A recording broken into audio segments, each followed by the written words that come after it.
Želja nam je da Zrinsku goru približimo i otvorimo prema Hrvatskoj i da Hrvatsku dovedemo u Zrinsku goru koja je prelijepa, koja ima predispozicije, preduvjete za različite sadržaje. Kroz jednu godinu, 4-godišnja doba, tako ćemo to nazvati, proljeće, jesen, ljeto, zima, to je manifestacija Ljeti dan hrvatskih rijeka.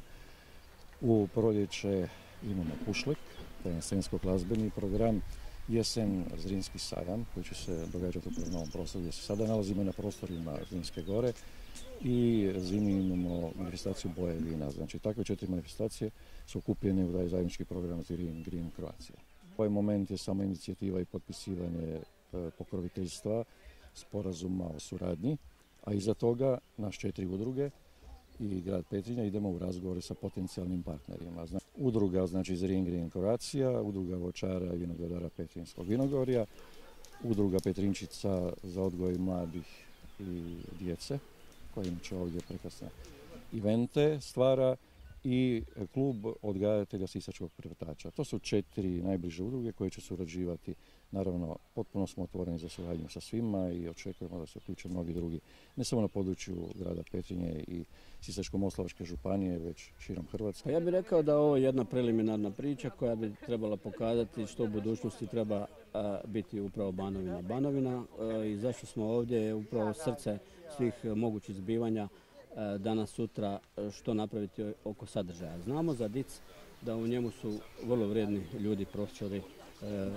Bučar i gospodin Berislav Ličina, koji su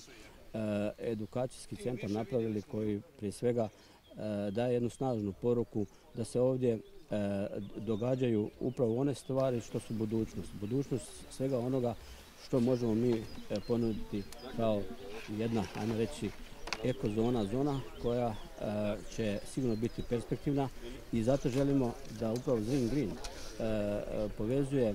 sve one sadržaje koje su kulturne, tradicionalne vrijednosti ovoga kraja koje ćemo pokazivati na takvom sajmu, što znači da sve one vrijedne ruke koje su ovdje stvarale svojim rukama, pa i do same djece, i uz niz sadržaja kroz 4-godišnje doba koje ćemo sigurno prezentirati na dobar način. Ja kao gradonačelnik i moja ekipa je došla ovdje da taj projekat čujemo, da taj projekat vidimo, da se s njime svi skupa upoznamo. On će ući u jednu, ja bih rekao, ne samo javnu raspravu kao strategija naše Banovine, nego i svih građana koji bi trebali dati doprinos da ovo bude sjedište prije svega svih onih prepoznatljivosti, da pokažemo što znači Zrinska gora. Zrinska gora i sve ovo što nam je Bogom dana ljepota postane upravo destinacija vrijednih ruku koji ovdje žive i rade, i kako se vratiti upravo onom proizvodu sa ekološkom proizvodnjom, proizvodu koji bi ovdje trebao biti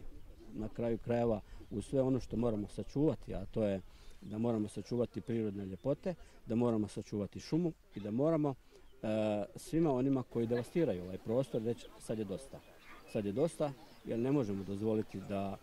tradicionalne kuće se odvoze u druge krajeve lijepe naše, one trebaju ostati ovdje, i znači tu je jako puno tema koje su otvorene. Mi želimo i dati do znanja Hrvatskim šumama da oni ne bi trebali biti mlečani ovdje, nego upravo obrnuto, da bi trebali napraviti one sadržaje da sačuvamo i mi, ne samo kao grad kroz svoja prostorna planiranja i kroz zaštitu ekološke zone, nego upravo kroz budućnost da to budu prostorni planovi višeg reda koji bi zaštitili cijelu Zrinsku goru, kako bi ta pluća ovog dijela Hrvatske ostala čista. I ono što ćemo dati naglasak, a to je sigurno da su one vrijednosti koje su etno vrijednosti ostanu ovdje u ovome gradu, to jest na ovom području, uz sadržaje koje budete čuli, a ja ne bi sad prejudicirao sve ono što ćemo danas čuti ovdje od svih njih koji će prezentirati, i mislim da je to jedan dobar projekat koji bi trebao biti poveznica sa zelenom kućom grada Petrinje, u kojoj mislimo da ćemo uspjeti najmanje 50 OPG-aca staviti u hrpu, pokazati im da želimo njihove proizvode prezentirati, pokazati da ti proizvodi nisu slučajnost i da ćemo kao grad, kao što sam i rekao, svaku proizvodnju i svako radno mjesto sa certifikatom sufinancirati mjesečno sa 1200 kuna i da ćemo financirati svako radno mjesto u bilo kojoj proizvodnji sa 1000 kuna. Odvojili smo 1 milijun kuna u proračunu, imamo 500.000 kuna upravo za projekte koji su vezani za EU fondove. Pokušavamo znači animirati sve one koji žele živjeti od svoga rada i nema šanse da ne uključimo tu znači i struku, i znanje, i sposobnost i vredne ljude ovoga kraja. Tu smo danas ovdje da damo poruku, zbivanja se neće događati više u gradu i u gradovima, nego upravo obrnuto. Svi oni koji žele vidjeti kako selo živi i koje su komparativne prednosti sela, znači svega onoga što možemo ponuditi, tražit ćemo da upravo na jesen na taj sajam svi dođu ovdje. Znači, ovo je projekat, jedan veliki projekat u kojem ćemo svi skupa učestvovati, pa i medijski, ali i na kraju mislim da ćemo polučiti sigurno dobre rezultate, a kad čujete sve njih vidjet ćete da ćete biti zadovoljni, jer nije samo ovo, nego ima još toga. Hvala vam lijepo. Samo krenem, dakle, Zrinska gora kao uvijek kalkulira s vremena na vrijeme, odlagalište pa čak i nuklearnog otpada, evo, kako to komentiramo? To nije tema. Tu ćemo mi nastaviti da budemo kategorični i jasni. Odlagalište nuklearnog otpada ovdje ne dolazi u obzir, to mislim da svi oni planovi koji su i do sada vezani, nažalost, to su uvijek planovi